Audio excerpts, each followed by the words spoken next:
Mi nombre es Luisa Messina Fajardo, de la Universidad Roma III. El título de este estudio que presento hoy es Didáctica del discurso político. ¿Cuáles son los objetivos? El siguiente artículo busca hacer un aporte metodológico para la tarea de realizar análisis del discurso político. Para lograr este desafío metodológico vamos a responder a dos preguntas, una de carácter explicativo y otro de carácter metodológico. ¿Por qué analizar el discurso político y cómo hacer análisis del discurso político? Partimos del supuesto de que estudiar hoy una lengua extranjera en la universidad debe contemplar una metodología centrada en la enseñanza de la lengua en relación con el futuro profesional del alumno. De allí la importancia del estudio de los lenguajes de especialidad y del político en particular en nuestro caso. Creemos necesario desarrollar una metodología que sirva de instrumento útil en la didáctica del análisis del discurso político y que desarrolle en el estudiante una toma de conciencia de la manera como funcionan y se construyen los discursos políticos. Para cultivar esto, para cultivar una actitud crítica y razonada frente a lo que leen y escuchan. Bien, centramos nuestra atención en el estudio de la didáctica del discurso político en general y en su importancia en los departamentos de ciencias políticas en particular. Quiero recordar que desde hace ya algunos años me ocupo del análisis de los estudios políticos en el curso de lengua española en el departamento de ciencias políticas. Hemos estudiado un poco cómo se estudian las lenguas extranjeras en todos los departamentos de ciencias políticas en Italia.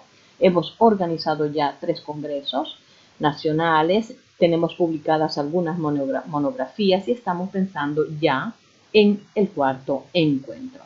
La idea ha sido comprender exactamente cómo se estudian las lenguas extranjeras, como acabo de decir, en los departamentos de ciencias políticas, puesto que, como decía en el llamado del primer encuentro que tuvo lugar en Roma, en la Universidad Roma III, en el año 2012, lo studio delle lingue straniere, il titolo era lo studio delle lingue straniere nelle facoltà, corsi di studi, dipartimenti di scienze politiche. Era un momento muy, digamos, importante porque se pasaba de las tradicionales facultades a los departamentos. Cito, la formazione linguistica è sempre stata centrale nelle facoltà di scienze politiche, per la natura di per sé internazionale della facoltà, ora dipartimento. Essa costituisce una tradizione storica che considera la conoscenza delle lingue, delle culture e delle istituzioni straniere un patrimonio imprescindibile. Estos encuentros tuvieron como finalidad ofrecer a los docentes propuestas de análisis y de talleres con el propósito de conseguir una metodología adecuada en cuanto a la didáctica de las lenguas extranjeras se refiere. Nuestra propuesta en ese momento estaba relacionada con la didáctica de los lenguajes de especialidad, sobre todo el lenguaje jurídico, administrativo, económico, periodístico y también el lenguaje político. Partimos del presupuesto conceptual de que los lenguajes de especialidad, como variedades funcionales de la lengua, se han desarrollado históricamente como instrumentos de comunicación en un determinado ámbito científico o profesional.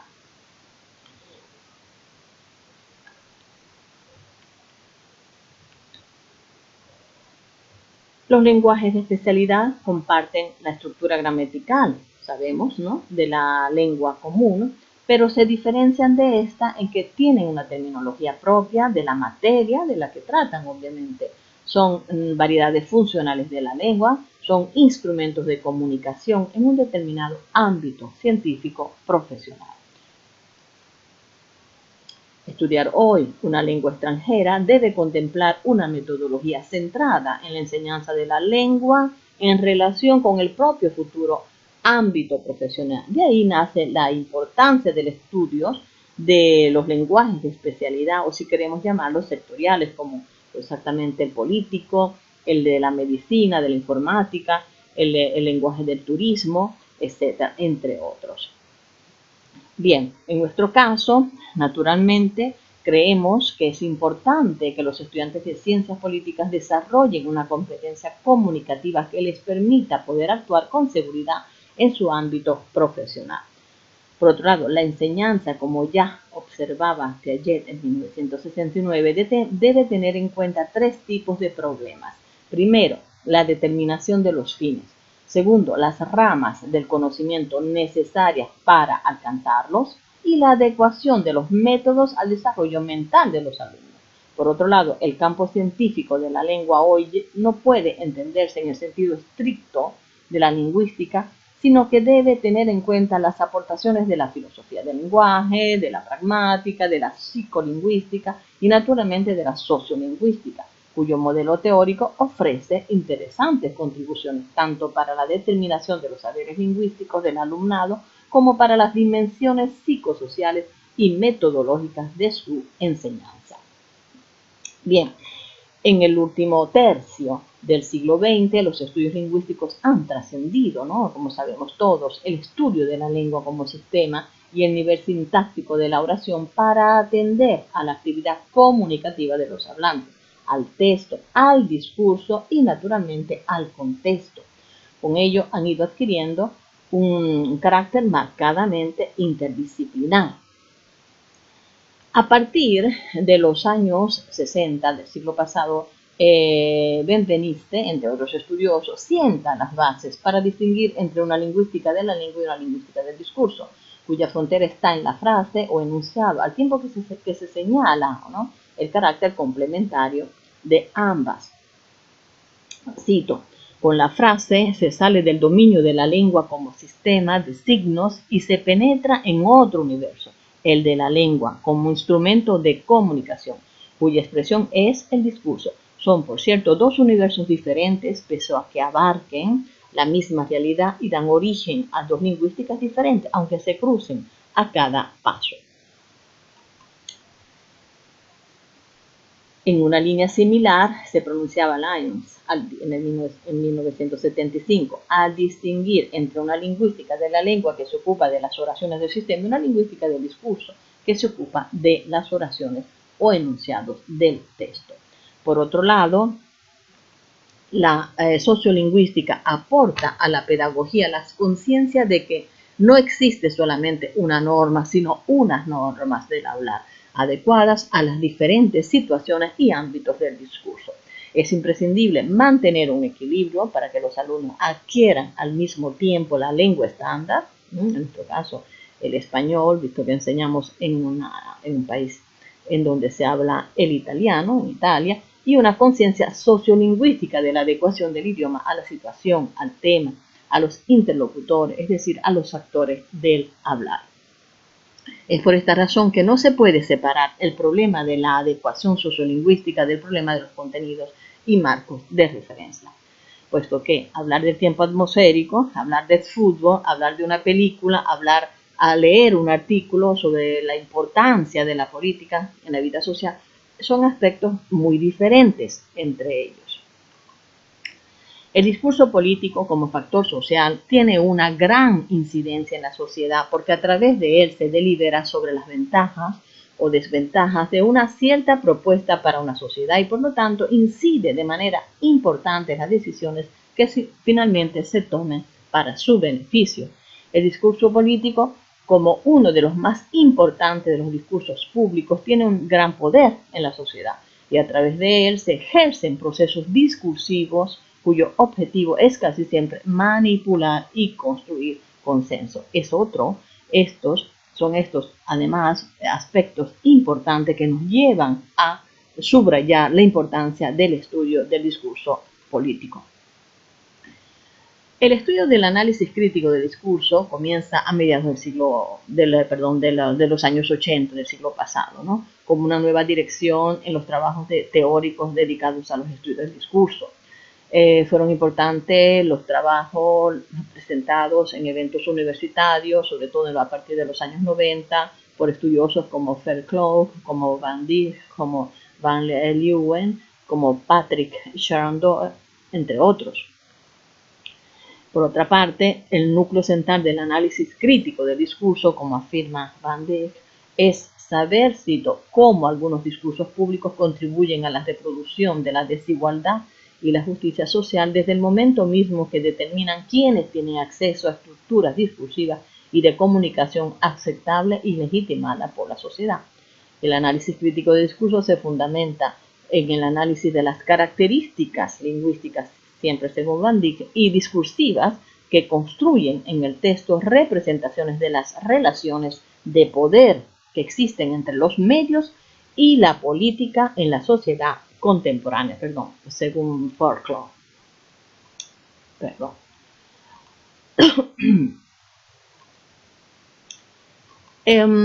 Por otro lado, estudiar el análisis del discurso político es enfrentar diferentes aspectos, temas de gran actualidad que tratan los políticos en sus discursos. Son muchos los temas que se pueden estudiar, analizar, profundizar, como por ejemplo el antisemitismo, las cuestiones ambientales, el tema de la inmigración, el asilo, las políticas de neoliberalismo, ¿no? En su momento, prácticas gubernamentales, entre tantos otros aspectos que, por ejemplo, también el tema del clima, bueno, que está entre las cuestiones ambientales.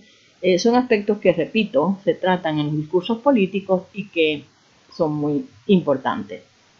Por lo cual, estudiar análisis del discurso político tiene como finalidad última la de contribuir al desarrollo no solo de la competencia argumentativa en los estudiantes, sino desarrollar en los estudiantes una toma de conciencia de la manera como funcionan y se construyen los discursos. Y además conocer conocimientos de análisis que sirvan para desarrollar una actitud crítica y razonada frente a lo que leen y escuchan. Como he afirmado en un momento, me refiero sobre todo a ese congreso que hicimos en Roma y que las memorias fueron publicadas en el año 2016, lo studio del linguaggio politico e dell'analisi del discorso politico rende lo studente, cioè il cittadino, capace di cogliere il vero significato dei messaggi trasmessi dai politici in queste condizioni. Egli può riscattare la sua libertà di opinione, diventare il vero artefice delle scelte politiche in modo responsabile. Questo è forse l'aspetto sociale e umano più importante di questi studi. Bien, pasamos ahora a hablar de metodología. La metodología que nosotros adoptamos depende también del nivel y es, digamos, una metodología pensada en dos enfoques. El primero se refiere al curso, digamos, trienal de estudiantes que ya tienen un nivel B1, ¿no? Ese curso tendrá como objetivo los siguientes. Primero, acercar a los alumnos a la comunicación política y fomentar mediante ejercicios la adquisición de un léxico específico del lenguaje político. Aumentar en el alumno el conocimiento y manejo de términos del español de la política. Activar conocimientos previos sobre cuestiones sociopolíticas. Profundizar en los aspectos sociopolíticos de la cultura, en nuestro caso del mundo hispánico. El lenguaje político posee un léxico propio que constituye el ámbito en el que se percibe la diferencia entre el lenguaje político y otras tipologías del lenguaje, ¿no? Este aspecto es bastante estudiado no solo en el curso trienal, sino también se analiza muchísimo en el curso magistrale. Dicho léxico representa una relación determinante con la realidad exterior y, como afirma Marina Fernández Lagunilla, representa un ámbito idóneo para conocer las sociedades humanas y los cambios experimentados por estas a lo largo del tiempo, es decir, su historia. El léxico, por lo tanto, es la zona de contacto con la estructura conceptual y la representación del mundo del individuo como ser social. En las manifestaciones discursivas, además, podemos encontrar un lenguaje muy connotado emotivamente, abundan tanto los elogios como los insultos, ¿no? El tema de la descalificación es central en el estudio del discurso político. Es también un lenguaje muy evasivo, muy eufemístico. Por ello podemos encontrar varios registros lingüísticos, desde el culto al coloquial e incluso al vulgar. Características en común con otros ámbitos sectoriales, como por ejemplo el jurídico, el periodístico, el publicitario, el literario, el económico, también las notamos, ¿no? Y sobre todo es presente o son presentes expresiones del argot común, también del ámbito deportivo, del ámbito bélico, del ámbito religioso. En este sentido, abundan las metáforas en el lenguaje político. Todos estos aspectos son analizados en nuestro curso magistral. Dado que el curso es bien complejo, como lo sabemos, el discurso y las estructuras ideológicas pueden ser expresadas de varias maneras, consideramos muy útil y práctico adoptar una metodología que nos ayude a determinar la presencia de la ideología en los discursos políticos.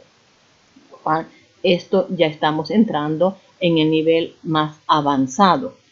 En el curso magistral, dado que el discurso, como acabamos de decir, es complejo, y estudiamos en este caso esta tabla que nos permite, digamos, nos facilita el estudio del discurso político, del análisis del discurso político.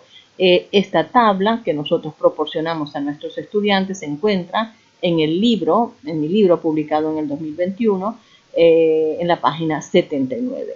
Este esquema está dividido en dos partes. En la primera parte se presentan aspectos generales del discurso que se analiza. En la segunda parte están presentes aspectos más analíticos.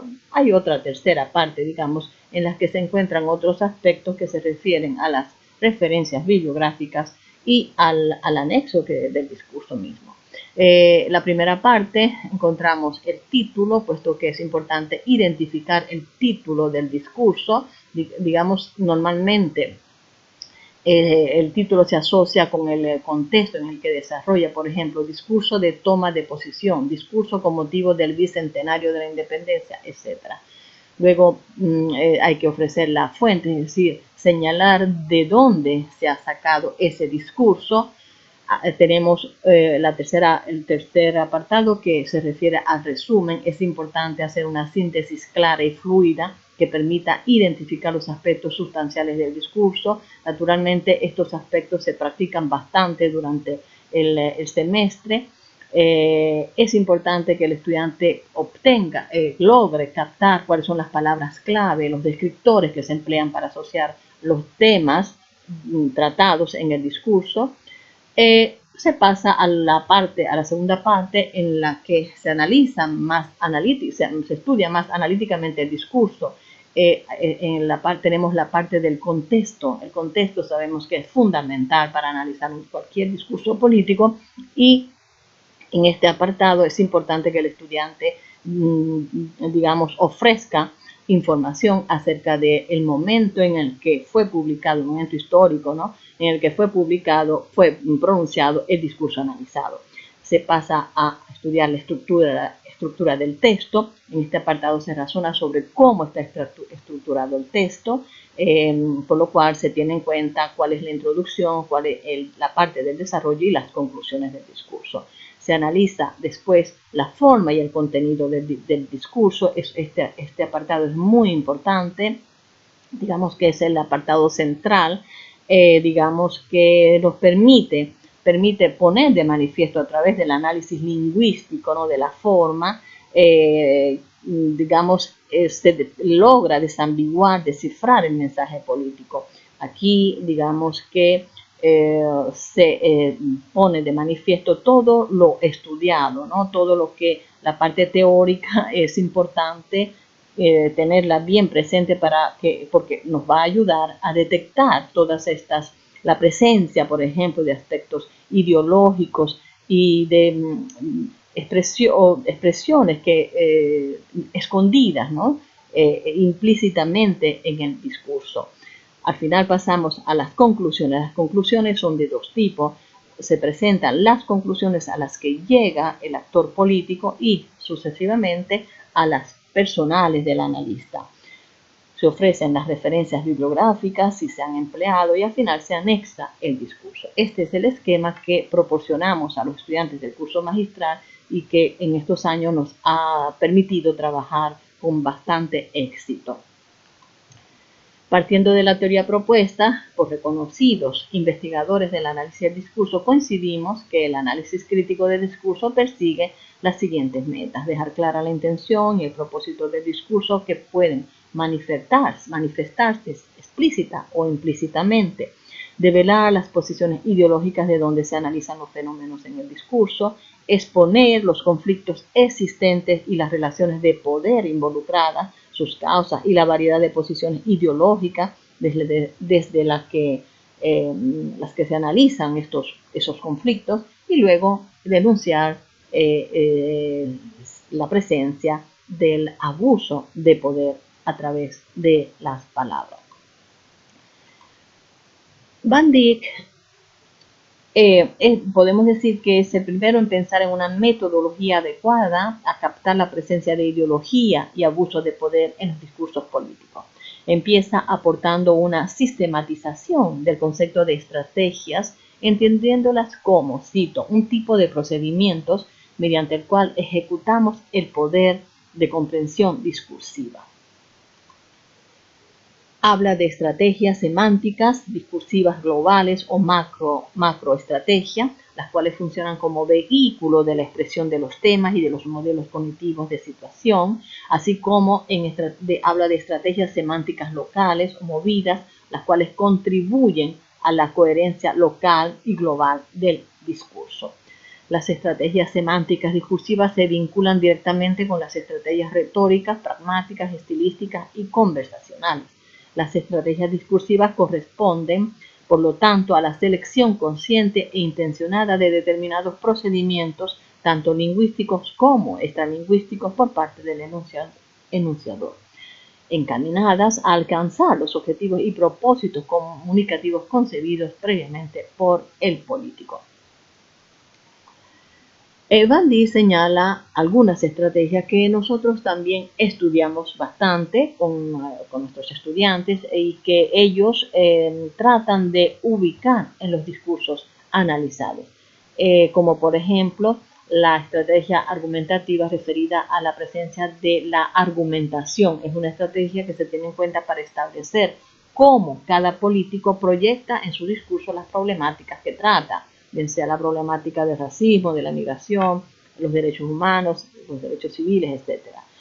Normalmente empleando un lenguaje directo, intencionado para manifestar naturalmente las propias ideas o sus propias ideas.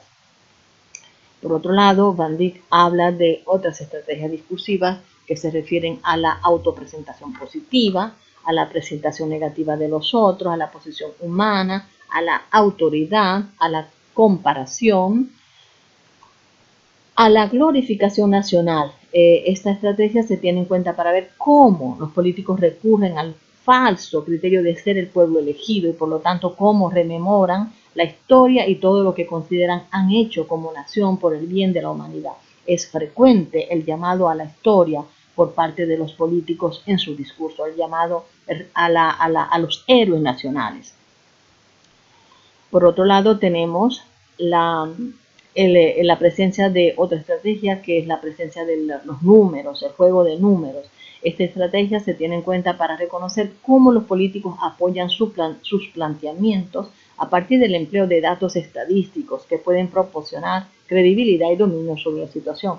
Esto también es muy frecuente en los discursos políticos, los números, ¿no? El empleo de cifras que los políticos proporcionan para apoyar sus propias ideas. Por otro lado, tenemos otros aspectos ligados a la estrategia semántica, ¿no? Como por ejemplo a la manipulación, la persuasión, el populismo.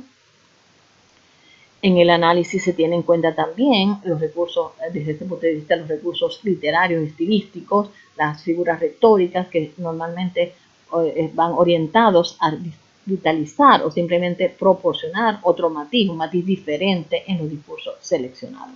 como por ejemplo son frecuentes el uso de hipérbole, de climas, de anáfora, de anadiplosis, de ironía, de personificación y sobre todo del tropo, de la metáfora. Son muchas las metáforas presentes en el discurso político y son aspectos muy interesantes de estudiar y que verdaderamente ayudan a desambiguar el discurso, ¿no? Por último, vamos a la conclusión. Son muchos los aspectos positivos que emergen de la didáctica del análisis del discurso político. Lo hemos visto nosotros ya en nuestros cursos, durante ya podemos decir unos 4 o 5 años que vamos estudiando, haciendo análisis del discurso político en nuestros cursos en el Departamento de Ciencias Políticas. Más de 4, más de 5 años, sí. Hemos visto que es importante, puesto que permiten desarrollar en los estudios una competencia comunicativa que les permite poder actuar con seguridad en su ámbito profesional. Desarrollan los estudiantes una toma de conciencia de la manera cómo funcionan y se construyen los discursos políticos y cómo a conocer procedimientos de análisis que sirvan para desarrollar una actitud crítica y razonada frente a lo que leen y escuchan. Esto es muy importante. Por otro lado, queremos subrayar, aunque sea ya al final de este trabajo, la importancia de acercar a los estudiantes a las variantes diatópicas del español al estudiar discursos pronunciados por políticas tanto españoles como hispanoamericanos. Este es otro aspecto verdaderamente importantísimo. Hoy en día, en esta era global, es imprescindible que las variantes diatópicas del español sean conocidas por quienes estudian este idioma para evitar justamente dificultades en la comunicación internacional. Por otro lado, las nuevas tecnologías de la ciencia y la información nos permiten enfocar el tema de manera auténtica, real, en directa, gracias al alcance de los social networks, ¿no? Internet, Facebook, Instagram, Twitter. A través de estos social encontramos muchísimos discursos pronunciados, digamos, de manera directa. En la globalización, el desarrollo económico mundial y el incremento de los medios de comunicación masivo han traído consigo un mayor intercambio entre las diferentes culturas y con ello un auge en los estudios de las lenguas extranjeras. Esto es evidente. En nuestro caso, el idioma español no escapa a este fenómeno, es el segundo más estudiado en el mundo, lo que significa que la competencia es fuerte cuando se habla de enseñanza del español como lengua extranjera, provocando así que cada polo educativo, cada escuela, universidad, luche por alcanzar la perfección. Esto es todo. Muchas gracias.